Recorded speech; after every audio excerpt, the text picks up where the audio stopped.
hello, Stixxay, and thank you for your time. I get that I need to congratulate you for this big win. From the viewer perspective, like it was a 3-0, so kind of easy. But for you, for a player, was it like still hard, or it was like as easy as it looked? It definitely was not as easy as it looked. I think in the game one, we were in a pretty hard situation, bottom, partly due to how we played, partly due to matchup, and that team in general, PSG, snowballs well off their bottom lane and the way they lane. So in the next games, we just banned a lot of AD carries, and they couldn't really do that as well. And after that, the games became a lot simpler. But yeah, during the game one, it was hard for a bit. And it was the first BO5 of MSI, because before it was BO3. So is there any difference between the two formats, and like do you prepare in a different way, or just the same? Or just the same? You definitely prepare towards the specific teams, right? Because you're playing best of series compared to best of one. And yeah, so you're able to kind of scout their people better and make sure your bans are good. Yeah, you just put more time into the prep, I would say, into the pick and ban. And how was the atmosphere in the team after losing against BLG? Was it like hard to bounce back, or it just give you like extra motivation to do better? No, yeah, it's not hard for us at all to bounce back. We're just kind of laughing, joking it off. I mean, everyone knew it was just a bot gap, so we realized that we had went into that match with a kind of weird mentality, so we made sure not to do that again. And ultimately, we learned a lot from the way they played the game, and we're starting to implement it into our own play. And if we speak about what is going to happen next, you will not face BLG right away, but you will face another Chinese team, GD Gaming. So do you have any thought about this draw, and are you happy about facing them? Yeah, I think I would say a lot of people think JDG is maybe the favorites to win the tournament. A lot of people think LPL is the best region, and JGG was number one there. So I think this match will be really hard for us. Although I do think it's possible for us to win if we come in on a good day. And like, no offense, but I don't watch all the game in NA because like the schedule is kind of hard for us. And to be honest, like I think in the European community, not many people were expecting Golden Guardians to be top two and to qualify to MSI. So, but do you feel that this kind of position, being like underdogs, is a good thing for you? Yeah, I think when you're the underdog, you go into most of your matches without much pressure on you to perform because you're expected to lose. So we're able to go in. I think we play really freely and maybe sometimes a bit too freely. But yes, a lot of teams will go in as the favorites and they're playing too scared or something because they don't want to make a mistake. But we don't have the same thing. We can just do as we please. And speaking about being pressure or being stressed, like you have a lot of experience in the team, like you or Hui, and it's been a while that since we didn't see you on the international stage. So at the beginning of the year, like in January, were you expecting to be at that level at that moment? It was my dream to come to MSI and do well here. I would say I was definitely not expecting it to actually work out because a lot of times they're dreams for a reason. But yeah, we put in a lot of work this year, and our team I think bonded really well, and we figured it out. So yeah, I'm just really happy. It just feels like a dream. I think last time I saw you at international, it was like in 2016, I think, at Worlds.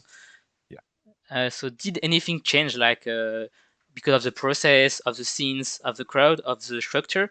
Does it feel the same, or it changed?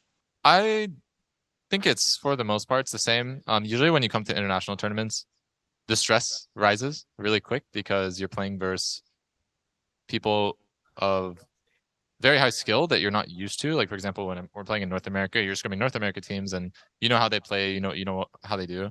But then when you come to international, it's like you play versus insanely good individual players that really put the pressure on. And yeah, so everyone in general is just more stressed. But it's just a process, and I think as long as you just keep a good mental through it and do your best to learn, then you can always do well at them. And I'm kind of curious about your careers. Like, do you have any advice for the young player? Because I mean, I was watching your page on internet, and that you spent some time coaching like 2 years ago, and then you came back on the and being on the top two in NA and going to MSI. So, do you have any advice like for the young player that should not give up the dream and should continue working? The biggest advice I could give to, I guess, even the past self of me, but also to younger players is just don't give up on yourself. If you believe in something, you can do it. I really think that anyone can do whatever they set their mind to. So yeah, just don't give up. And if we compare the Stixxay from 2016, who played World with the CLG, and the Stixxay of today, who play MSI with Golden Guardians, what are the main points on which we improved?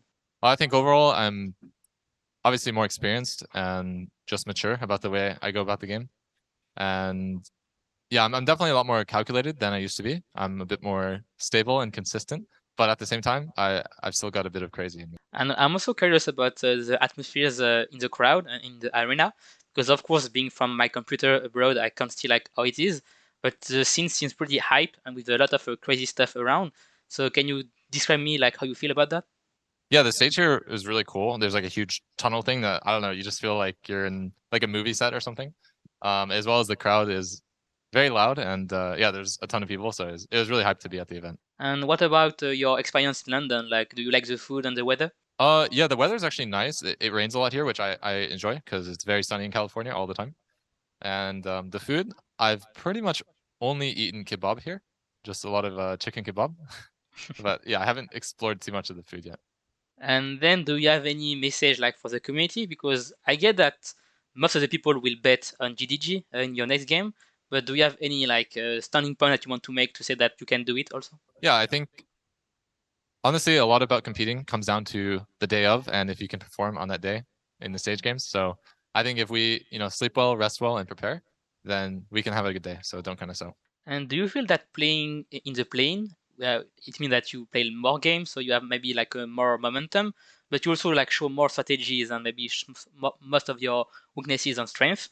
So do you think it's an advantage or disadvantage to play in the plane? Personally, I think it's an advantage because ultimately we got to experience the way that the days go when you're playing on this stage. It can kind of be different event to event. So yeah, we have a really good feel for how the stage feels for us. And yeah, people can see some of our picks, but that doesn't mean they won't change. You never really know how the meta will change as an event goes on. So ultimately, we just have a lot of experience on this stage in particular. And as I mentioned earlier, I think that most of the people will think that GDG, T1, and Genji are the top dogs for the win. But from your perspective as a pro, and also with your experience with the scrims, do you think that maybe there is like a dark horse who can raise and can beat them? Yeah, I think my eyes right now are set on T1 and JDG and Gen are obviously the top ones because they were really successful in their region. Honestly, T1 might be a bit of a dark horse. I know that sounds weird, but Genji actually won LCK, so T1 came as I think the second seed. So I think T1 might take it all. Obviously, you never know how they can come out during an event, but otherwise, I think the dark horse is just obviously us. I mean, good luck for that, and I will, I guess, cheer for you. Even if I'm from Europe, I like that both NA and EU do well. And I was curious about another things. Is there like any kind of solidarity between C9 and you, being from the same regions? Like, do you scream more together? Do you share information, or just like one team and another team and they don't share anything? I think us and C9 in particular are quite separate. I don't think we really share too much between those teams, but maybe it'll change. I'm not sure. Maybe we'll try to help each other. And just to finish the interview, what is going to be the plan for tomorrow? Because you have at least one day off, maybe two. I don't know. I don't see the schedules. So are you going to scream, or you are going to take some time to rest? I don't actually know. I know my teammates have been really wanting to explore London a little, but we really haven't had time. I've just been permanently playing soloQ and just playing as much as I can. Trying to get better. So I guess it depends on how I feel. Maybe I'll play all day tomorrow. Maybe I'll take a small break and kind of explore something. I mean, if you mentioned that, I have to ask you, how is European soloQ compared to NA? Oh yeah. I think overall the level of skill is definitely higher. The people are better here. And they actually don't give up, which is surprising. In NA, what happens a lot is when you're behind, people will kind of soften the game and not really try, and then they kind of hostage you in the game, which is obviously frustrating. But in Europe, people are really quick to just mute all and stop typing, and just keep trying. I think for the most part, that was surprising to me because just not the experience in NA. But they're also very quick here to start arguments, I think. So thank you so much for all this Yeah. insight, and good luck for the following games. Thank you.